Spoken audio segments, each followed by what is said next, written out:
Do your shifts sound messy, even when the intonation is basically right? Most of the time, it's not the distance, it's what your left hand does during the shift. Finger pressure, guide contact, and how you're land. What we will cover today? Today I will give you one simple system. Release pressure, guide, finger, and clean landing. And I will show it through two common shift types. Shifting with the same finger and shifting from one finger to another. Meaning you travel on one finger and arrive on a different finger. The core problem why shifts are noisy. A shift gets noisy when the finger stays pressed during motion. That creates accidental glissando, tension, and often a crunchy sound. And the opposite problem is lifting too early. Then you lose distance and the landing turns into searching. So we want this, contact without pressure. So I will demonstrate how it can look like if you play with the press finger.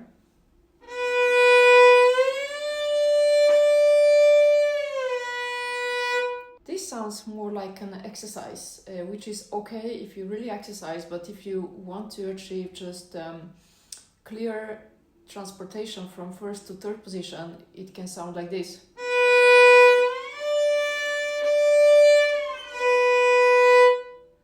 So I'm just lifting the finger slightly and then landing in third position. And in between there is almost like playing a flageolet.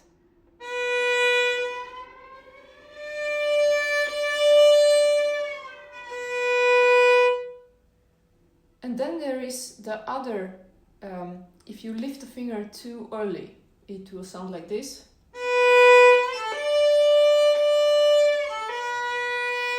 And we don't want this either.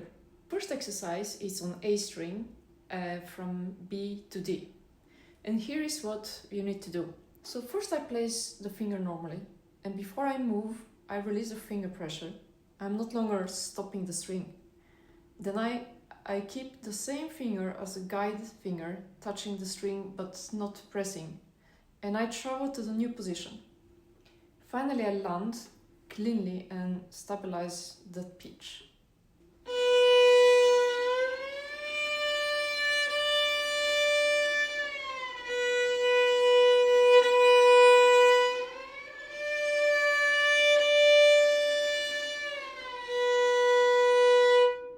It's also very important to be very relaxed in your thumb, because if you squeeze the thumb, you create a tension in your fingers, and that is not going to be a good for your shifting. So we're going to do two exercises. The first one is legato, and the second one is going to be separate bows. Prepare to play B on A string, the first finger, and go to the third position, D on A string. So this is where we're going to exercise the shift.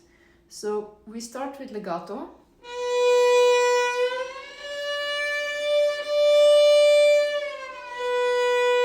If you find difficult to release the pressure at first, you can even practice with the glissando, so you can clearly hear the shifting.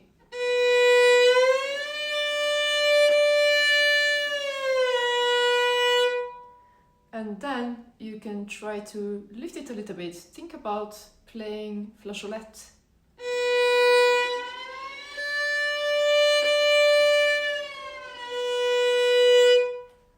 And after you play that 5 to 10 times, you can try to do the separate bows. So let's try also 5 times, and now I'm jumping over the glissando, so we go directly to flageolet, or just very light finger on the board.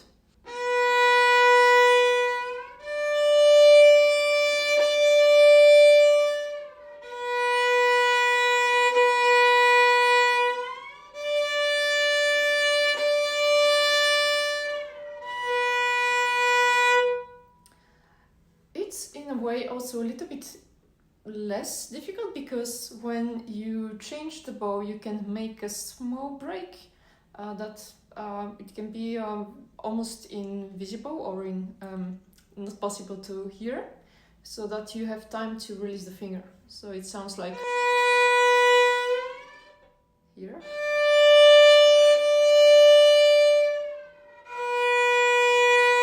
So I make this break just before I change the bow.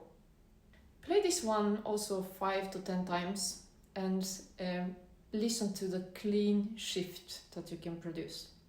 If you clearly hear a big slide, you are still pressing. If you lose the note, you lift it too early. Let's talk about shift number 2.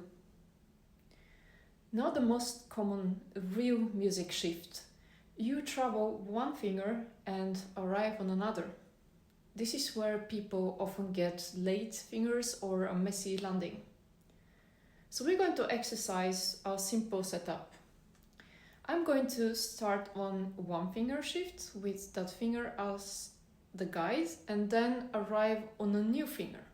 The key point here is that the guide finger controls the distance, but the landing finger must be prepared. So let's start from the same finger, the B on A string, the first finger on A string, and land on the second finger this time in third position, which is E. So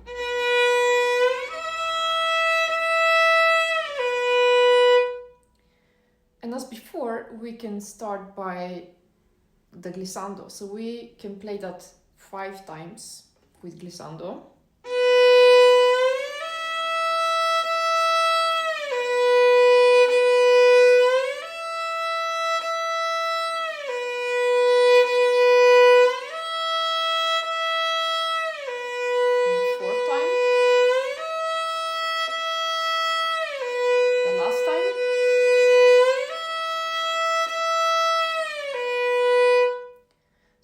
Notice the guide finger is the first finger up, but then the guide finger down is the second finger, because we are landing on the first finger later on. So the rule basically is saying that the guide finger is the one that is on the string last. So here, that's the last finger. First finger is the last finger here when we glide up, right? And then we're landing on the second. And then the opposite. The second finger is the last when we are gliding down. And here is the same thing. Before the shift, I release the pressure and I shift with the guide finger, still touching the string. It's very, very light. And as I am traveling, I'm already preparing the landing finger. It's like hovering above the string where I am landing. And then I arrive at the new finger and the finger drops immediately. No searching or trying to find where the finger should be.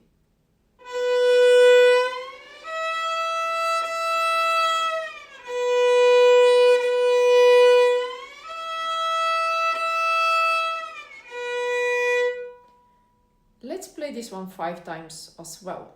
So we are going to shift with a very, very light finger, leading finger. And we are going to prepare the landing finger just before we play it, so we create a clean landing. So 5 times the same thing without glissando.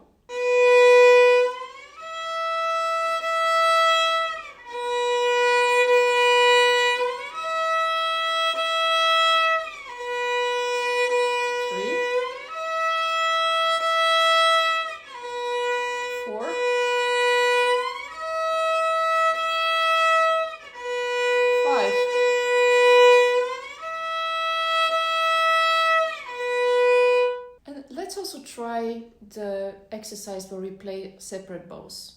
So start from the beginning, do the glissando first if you want, play 5 to 10 times with glissando, and then release the finger when you're traveling and play the flageolet or just a very light finger. So start with playing with the glissando and then you release the finger and play just very lightly. If you're an intermediate student, you can try to integrate this in Vivaldi's A minor concerto. You can of course integrate this in any other piece, easier or more difficult. So just to demonstrate, so the concerto starts with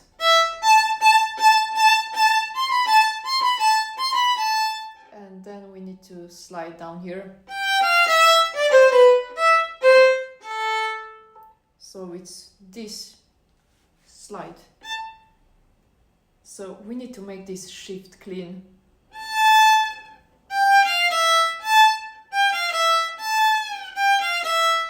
So this one you can practice the way we practiced before. So first you can glide down so you can hear the glissando. And this is with 2 different fingers as well. So this is our more difficult shift. And which finger is the leading finger here? The first one. So we are going to make it with glissando first. And you practice that 5 times. And then we do it without the glissando. So you make the shift very, very light. So imagine that you're playing flageolet with your first finger, the leading finger. And it will sound. And you practice that 5 times too. And do it in a very slow tempo first, so that you can hear the slide and you have time to think as well. And then you just increase the tempo slightly every time, and then you will land on the right tempo with a clean shift. There is another shift in the concerto which always bugs students. I have a lot of students that have problem with this shift, and that's so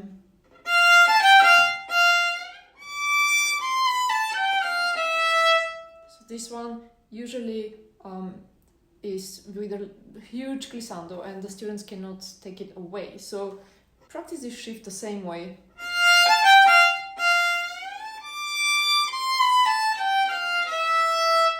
And then without the glissando. So we have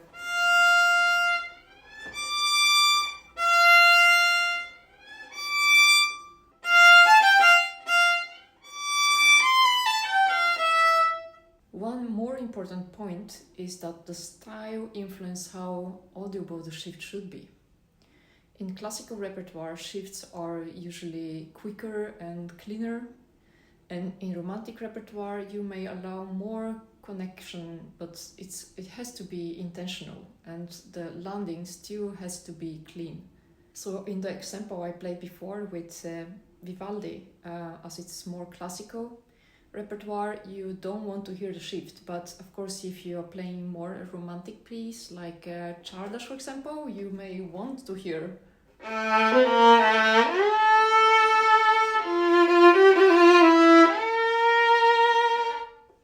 So that's normal and it's intentional. Before we finish, here are the most common shifting problems and the quick fix. First, if you get a big audible slide you didn't plan it, usually means the finger stayed pressed during the treble. How to fix it? Release the finger pressure earlier and keep only guide contact. The second, if the shift lands late or sounds like you are searching, the landing finger was not prepared. How to fix it? Practice slowly and prepare the landing finger above the string, like hovering above the string before you arrive. The third, if your hand gets tight or the shift feels stuck, check the thumb. Most of the time the thumb is clamping. Let it follow the hand, it should move with you, not hold you back. And if the intonation is inconsistent, don't restart the whole phrase. Isolate the shift, stop on the destination note, hold it and confirm it. And repeat until the landing is reliable and clean. So the summary is release earlier, prepare earlier, and keep the thumb free. Thank you for watching. If this lesson helped your shifting, please subscribe and hit the like button. It really helps to support the channel and helps other violinists to find the video. And if you want a follow-up on expressive shifts and a real repertoire, when to hide the shift, when to connect, and how to choose by style, write shifts in the comments. See you in my next video.